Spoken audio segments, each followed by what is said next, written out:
شخصيتیشی تر کە کاریگەرە لەم فترەیە یەکیشی تر ناوی ماجد مستەفایە. طبعا تەکمیلەکەی هەر بەو شێ بکەم شخصیەتی بەرزانی دوایەوەی ئەم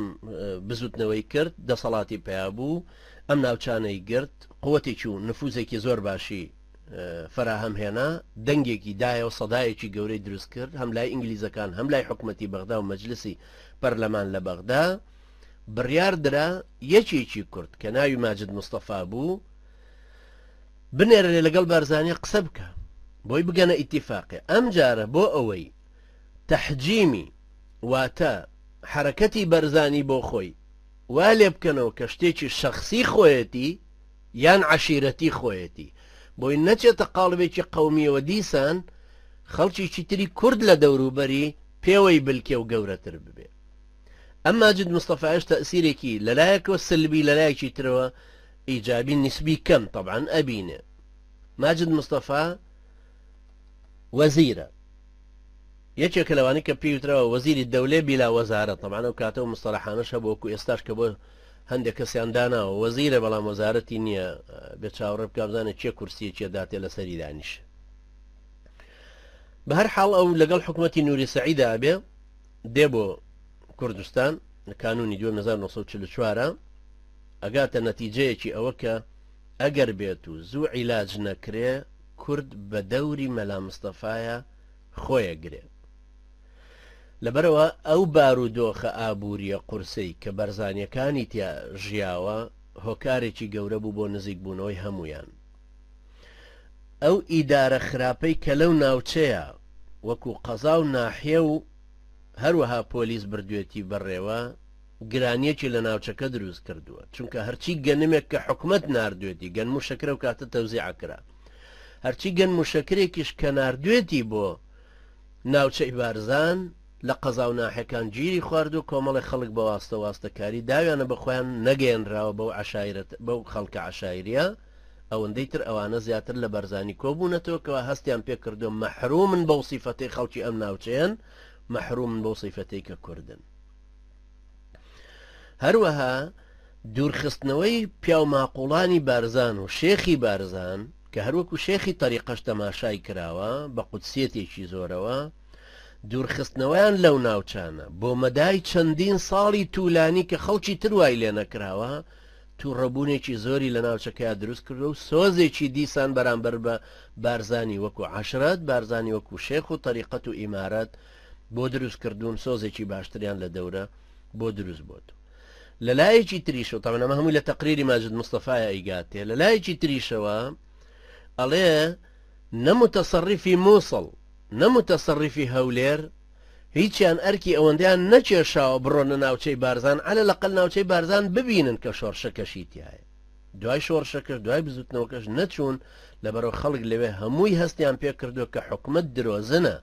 هەروە دێگەیدا نایباتە سەر و هەر وەختێکیش کە دێن ئەبێ خەڵک میواندارەتیەکیان بکە و بێ ئەوەی ئەوان هیچ بایەخێک بەو ناوچانە بدەن بێ ئەوەی هیچ کەسێ بگۆڕن لەو خراپەکارانش کە بە ناوی ئیداریاتەوە هەمووی گەندەڵ وەکو ئیدارەیەکی گەندەڵ لەوێ حکمە بن بەڕێوە. ئەمانە هەمووی کارتێکردنێکی گەورەی هەبووە لەوەش کە ئەو خەڵکەی لەگەڵ مەلا مستەفاشا بوون زۆر دڵسۆزی بوون شەڕەکەش زۆر جددی بووە عقیدەی قیتالیش با بڵێن لە تەرەفی بارزانەکان بەهێزتر بۆک لە تەرەفی حکومت کە بە جێیشێکەوە دێ یان پۆلیسە و لە مەخفەرێکایە ئەو کاتە بەرزانەکان ئاسانتر توانیویانە شەڕەکە ببنەوە گرەوەکە ببنەوە وەک لەوان. لە هەمان کاتیشا بارودۆخی ناوچەکەش مەترسیەک لەوە دروستەکە ئینگلیز بەلایەوە لەوە ئەترسا کە ئەم چەکەرەکردنی بزوتنەوەی دووەمی بارزانە رووسیا بیقۆزێتەوە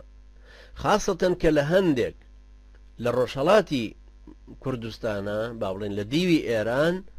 جموجوڵک لە ناو عەشایرەکانە هەبوو پەیوەندیەکی باش دروست بوو بۆەوە لەوە ئەترسان ئەم جارە یا ئەڵمانیا کە دژی ئینگلیزە و حربی عالەمی دووەمە بێ ئیستیغلالی ئەو ناوچانە بکە و کارتێکردنی لەسەر هەبێ و دەستیان تێوەردا لەبەرەوە لێرە خێرا مۆزوعێک دروستە بێت کە پێویستە وەزارەتی ناوخۆی عێراق و سەفیری بەریتانی لە بەغدا زۆر زوو دراسی ئەمە بکەن هەتاوەکو خەڵکانێک بنێرن بزانن داواکاری مەلا مستەفا چییە و ئەگەنە چ نەتیجەیەک لەگەڵیە. با شێوەیەکی گشتی تەبانەوانی لەو وەسائقانەیە ئێستا دەرەکەوێ ئینگلیز مەترسی ئەوەی هەبوو کە شتێکی وا هەبێ هەروەکو وەسیقەی وەزارەتی خارجی ژمارە 371 خەتێکی مائل 40,038 کە لە وەسائقەکانیانە هەیە و ئێستا تەرجمە کراوە بڵاو بۆتەوە لەوانەیە دەرەکەوێت کە ئەوان چەند مەترسیان لەسەر ئەوە هەبوو کە سەرکەوتنەکەی بارزانی ئەبێ بە هەنگاوێکی گەورە بۆ دروستبوونی شۆڕشێکی گەورەتر کە داوای مافی کوردەکە ئەمجارە ئەوەش طبعا لە کۆرنوەڵس کە پەیوەندیەکە بە سەرۆک وەزیرانی عێراقیەوە و ئەوەشی لێ تەکی دەکاتەوە کە شۆڕشی بەرزانی ئەبێ زۆر ئاگدار بین لەوەی تابعێکی کوردستانیانە وەرنەگرێ و ئەو تێکشکانەی هێزی عێراقیەکان لەو شەڕانەی مانگی تشرینی یەکەم و تشرینی دووەمە ئەبێ حساب بۆ ئەوە بکرێ کە ئاڵوگۆڕیەک لە ناوچەکەیە بکرێ لە ئیداری لە ڕووی سیاسی هەروەها لە ڕووی سەربازیەوە ئینگلیزیش بە هەمان شێوە ئیمدادادێکی زۆر ئەنێرێ بۆ ناوچەی دیانە و بۆ ڕەواندوز و بۆ ئەو ناوچانە بۆ ئەوەی نیشانی خەڵکەکەی بداتەوە کە حکومت ناکەوێ یعنی حکومت هەروە بەقوتە ئەوەش طبعا بەر بە نەسیحەتی ئینگلیز دوایەوە بەرپرسی ئینگلیزی شەر ئەو کاتە کۆرنوەڵس نامەیەکی توندوتیژە نێرێ بۆ مەلا مستەفا چەند فەقەرەیەکی تایە کە بە دەق و بە زەقی پێڵێ ئەڵێ چەند جاری تر بۆم ڕوون کردویتەوە لەو نامانی کە بۆمان ناردووی کە دۆستایەتی ئینگلیز و متمانە پێکردنی حکوومەتی بەریتانی لە دەست ئەدەی ئەگەر تۆ خەریکی ئەم کار و کردوانە بکەیت کە یاسا و سیستم ناهێڵێ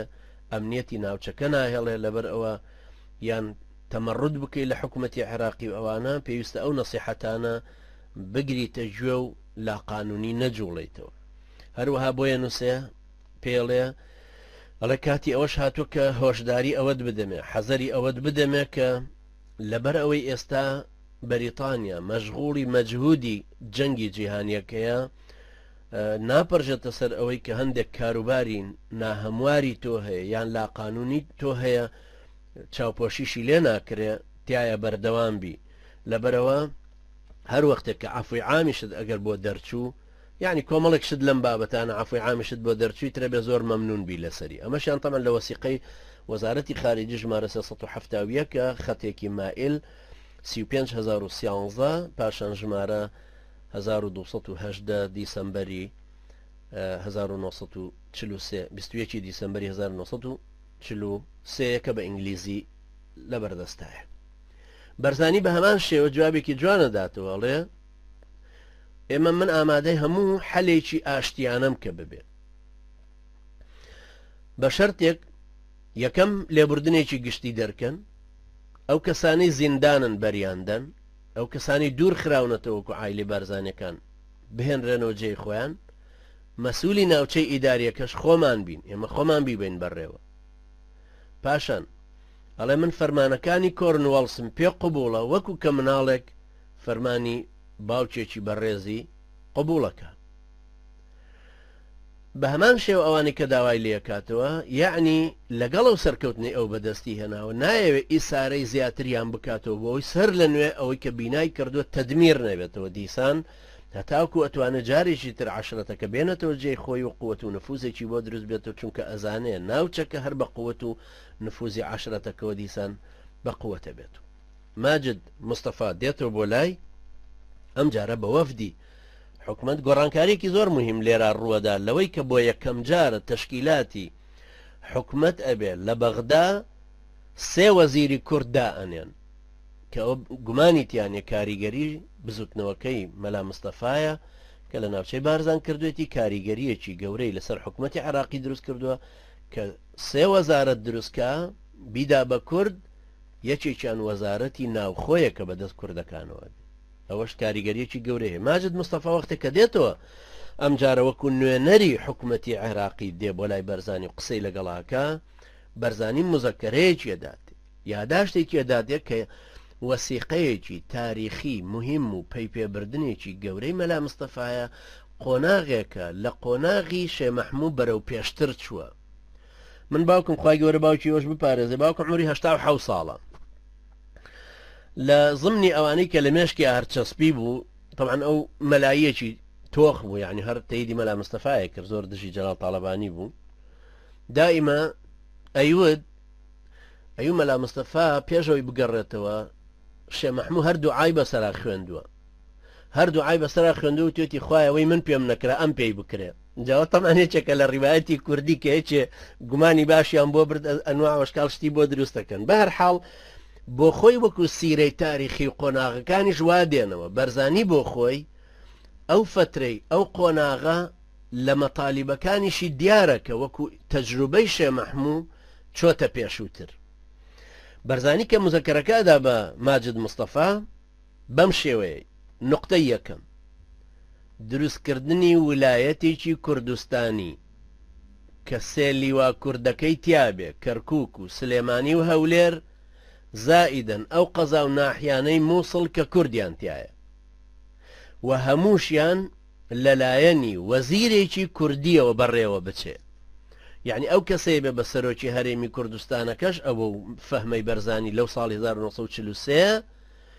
ڕوتبەی وەزیرێکی هەیە کە لە بەغداش حکمی وەکو حکمی وەزیرێک لەوێ ئەندامە و ئەیبا بەڕێوە دووەم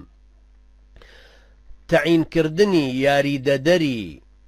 وەزیر لە هەموو وەزارەتێکە لە کوردەکان یعنی هەر وەزارەتێکی حکومەتی عێراقی جێگرێکی کوردی هەبێ یان یاریدەدەرێکی کوردیشی تیابێ ئەوەش دیارە دوور خوێندنەوەیە کە بۆەوەی هەموو کوردەکان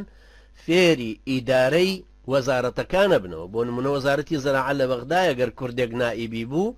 فێرە بێ ئەوش چۆن ئیدارەی وەزارەتی زەراعە ڕۆژە لە ڕۆژان ببا بەڕێوە لە کوردستانە سێم زمانی کوردی ببێ بە زمانی ئیدارە و فێرخوازی لە هەموو ناوچەی کوردستانە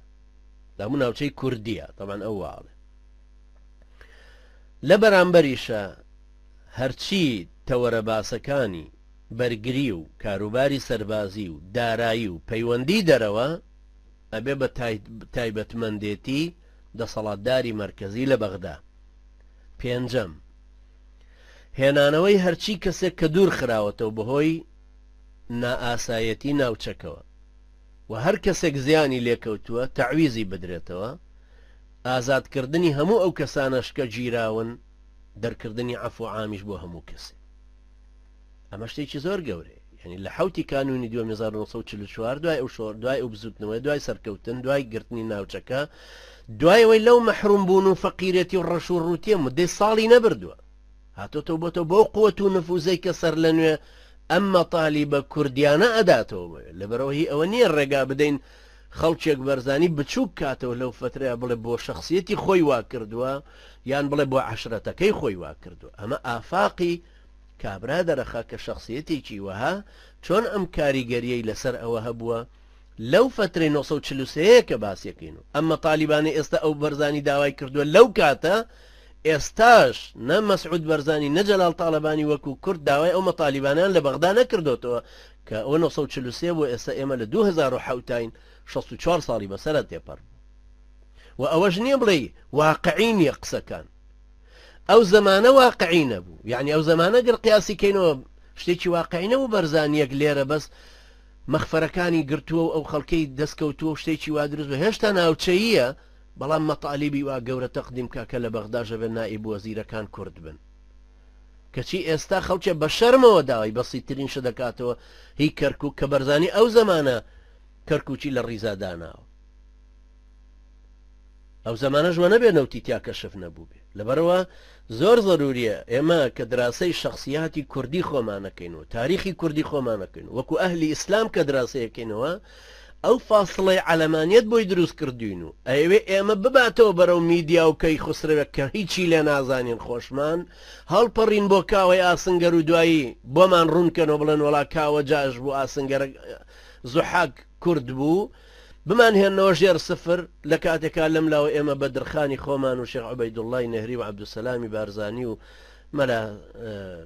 شێخ ئیبراهیمی میلی و یا ئیسماعیل خانی سمکۆ و یا شێخ مەحموودی حەفید و یا قازی محەممەد و یایەکێکی تر لەمانەواز لێبێنینەوە بڕۆینەوە بۆ میدیا و کەی خسرەوە کە خوای زانە لە پەڵە هەورای دۆزینەوە یا لە لافاوی چڵکاوی شوێنەکە یا لە تاریخێکە کە تێکەڵ بووە لەگەڵ تاریخی ئەفغان و پاکستان و تاجیک و ئۆزبەکە